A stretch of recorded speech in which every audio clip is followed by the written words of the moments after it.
my channel and welcome to another vintage tips and tricks video. Today I have a vintage haul for you, or a sustainable haul. As many of you know, I've been trying to be more conscious about the way that I shop and make sure I don't fall into the fast fashion trap. I've never really been someone to fall into that too much, but I want to make sure that I'm promoting something that I feel comfortable with on my channel, and I think it's so easy as someone that has following online and gets offered things for free to end up promoting things that perhaps aren't the most conscious, ethical, sustainable, etc. So I'm trying really hard to make sure that I promote what I believe in, which is that we should reuse things first and foremost, and vintage is obviously one of the #1 ways to do that. As many of you may know, I recently moved house and I have been having a look at my wardrobe. I'm going to clear some things out. I've been threatening to make an Instagram for you guys to look at the items I'm going to get rid of and make a Depop, and that will happen. I just have to get on top of finishing unpacking and buying all the things that we need for our apartment, because it is still very empty. So there's boxes everywhere because we have nowhere to put anything yet, because we don't have any storage. But I have gone through my wardrobe and sorted some things out that I no longer wear. They are in a giant bag ready to be photographed and sold. But I also recently picked up some absolute bargain vintage items on eBay and Etsy. Many of you guys ask me how to shop vintage on a budget, or how to make cheap clothing like fast fashion items look vintage. I'm not willing to do that because I don't want to buy fast fashion items and I don't want to encourage other people to do that. But I am going to show you where I get my cheap vintage and how to find it, because I think it is possible. It's just that you have to know how to look for it and where to look for it. So I'm going to show you the items that I got, and then I'm going to tell you how I went about finding them. I have spoken many times about the fact that I love true vintage lingerie. Obviously not the underwear, but I buy true vintage bras, and some of those got lost in the transition from Australia to Europe, and I was very sad about that. So when I spotted this little baby online, I had to get it. It was super cheap. It cost me a grand total of $12.99 including postage from the UK. I love these ones because they've got what's called spiral stitch on them. If you can see, the stitching goes all the way through the cup like this, which creates that really beautiful bullet shape, and it's not too pointy. It is really like the tip of a bullet, which is for me the epitome of the 1950s bullet bra look. I find a lot of reproduction companies, it's far too pointy in my opinion. I find true vintage ones tend to be a much better shape, and you will end up with a bust that looks like a Jane Mansfield or a Marilyn bust, because this was the shape that they were wearing. I really like it because it has its closure down the front, so it's all eyes and hooks, and it closes all the way down the front. I do wear it with tip fillers to fill out the bust and make them nice and pointy, and it's all just cotton, so it is machine washable. I just put it in a delicates bag and chuck it in the wash. It does need the elastic on the back replacing.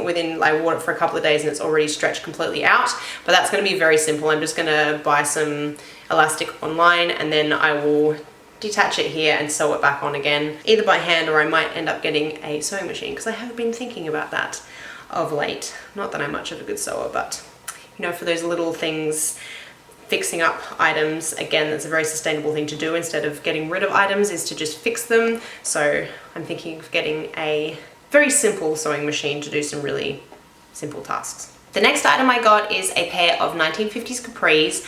I love the shape of true vintage 50s Capris. I think of all the reproductions, Vivienne Holloway does them best, but nothing beats the real deal. So when I saw these, check out that pattern, on Etsy, I really wanted to buy them, and it was before I moved house, so it was in my wish list for ages before I decided to purchase them. But they were actually only $28.95, that's including postage. So again, an absolute bargain, much cheaper than I could buy them reproduction. They're just so unusual and cute. They've got, I'll hold them up close so you can see. They have little ship, what is that called? There is a specific word for the wheel of a ship. The helm? Or is that the space that it's in? I don't know if it's the wheel or if that's like the area where the wheel is. But anyway, it has the wheel of a ship, and it has little sailboats on it, which is so cute, and it zips up the back, which I find always gives the best shape, and it has just one little pocket on this side. So yes, very pleased with that purchase. In the last few days, I received this little puppy in the post. It is a all nylon blouse. It's actually double layered. So the layer underneath is plain nylon, and then the one on top has this beautiful flower print all over it. Has a little mandarin collar with a bow to do it up, and little covered buttons down the front, and then a little cinched in peplum waist done with elastic to hold it in place. It's just adorable. It's got a slightly bat-wingy sleeve, and it was so cute and different. I just had to have it, and it was a grand total of, how much was this? It was £10 with £1.50 postage, so £11.50 in total. Very pleased with that, and that's even cheaper than a lot of this stuff I find when I go thrifting. These days thrifting tends to be a little bit pricier than it used to be. It's still far cheaper than fast fashion, but yeah, £11.50 for something this lovely and original, I thought was an absolute bargain. And you guys love this. I posted this recently on Instagram and I got so many compliments on it, so thanks guys. This next item is something that I have been looking for forever. So many years ago, back when I was a tween, I saw a bunch of pictures of Marilyn Monroe wearing white short shorts, high-waisted short shorts, and I just thought it was the most glamorous thing ever. She wears them with a pair of high heels and a little 1950s simple batwing top or t-shirt in most of the pictures, and it looks so sexy and so classy, and it makes her legs look super long, and I wanted a pair ever since. Didn't want reproduction ones, I wanted the real thing, and I have been searching for them forever in my size. And then just before I moved, I spotted these. They are terry cloth. In fact, you can see up close that they are toweling material. So cute. Little metal zip up the back. Ooh, the button has fallen off, I'm gonna need to fix that. And darting and everything, and it has the cutest vintage label on it as well. And I recently did a little series of posts on my Instagram where I showed how I can style these 3 ways to try and make items of my wardrobe go further, and I got a really positive response from that, and everyone really liked those pictures and the idea of styling one piece as many different ways as you can and making them look really different. So if you want to check that out, make sure you go and check out my Instagram and see how I did that. I also scored these beautiful wedges. I'll show you up close.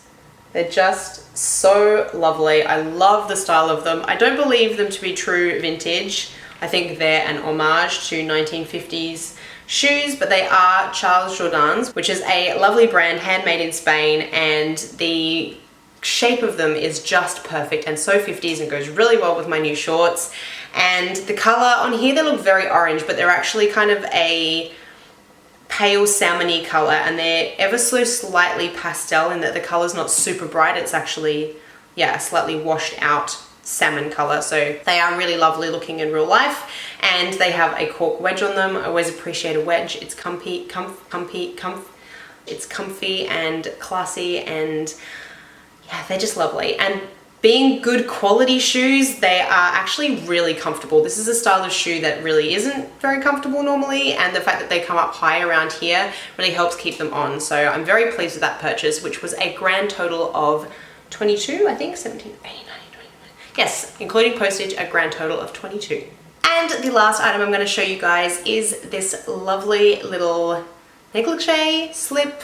I forget what the exact word for this is, but it is a little camisole made of cotton, lace around the top of it, and a little bit of faded peachy ribbon. It is really lovely if you see the diamond pattern detail on it there, and a little cinched in peplum waist. Really cute. I scored this one for all of $12.90 including postage. Just really cute. I don't have many tops like this, like strappy tops. A lot of my tops cover my arms, and when it's really hot, it's just too much. So I was very pleased to pick this up, and I might try and get a few other things like this as well, because it is very sweet. So yeah, that was my lucky last purchase. So guys, as you can see, I didn't spend a ton on these compared to what you can pay for true vintage pieces. The way that I did that was to pop onto websites like eBay and Etsy and set a maximum price that I'm willing to pay for something. Obviously on eBay, not everything is buy now, so you're looking at the bidding price, but a lot of the time if you look at obscure vintage items, and I find a lot of people don't think to shop on eBay anymore for vintage items, if no one outbids you, then you can get a real bargain. And a lot of these I got for only like £1 or £2 more than the original starting price, because no one else bid on it, or other people weren't willing to bid higher than me on it. So that is my number 1 tip. I put the settings as Used items, I look in the vintage section. I'll put the era, so I'll put 1950s or 50s. Then I'll select vintage clothing, women's clothing, put in my size and put a limit to how much I'm willing to spend. And then I just literally scroll through all of the pages looking for unusual items or things that I might like to add to my wardrobe. So rather than looking for specific things, I just go out there and see what there is. I find that's way more successful than me deciding, oh, I want a top, or oh, I want a pair of shorts or whatever, and looking for that, because you never know when it's going to crop up, and you're better off just sort of casting the net wide and looking for a bunch of different vintage items and seeing what there is, and then filling the gaps in your wardrobe as the items pop up. I do the same thing on Etsy. Obviously, I just choose between handmade or vintage because that's the options on there. Put it as women's clothing, put my size, and then just start scrolling through and watching. And I'm on there regularly and adding things to my will I buy it list. And sometimes if you leave it in there long enough and someone else doesn't snag it, they'll relist it cheaper because the item isn't selling. It's another tip I have for you guys. The same things happen on eBay. If no one's watching the item and it's only an hour or two or even, you know, a day until it's going to be finished being listed, then it's unlikely someone's going to buy it, and if you just wait, they'll relist it at a cheaper price. Obviously, if you really want something, get in there and buy it because you might lose it to someone else, but if it's kind of like, oh, I would like that if it was cheaper, then it's worth just waiting out to see if the list is going to pop it up there at a cheaper price. Anyway guys, that is the video. I hope it was helpful. Good luck on your vintage hunting. Let me know where you love to grab your cheap and affordable vintage items in the comments down below.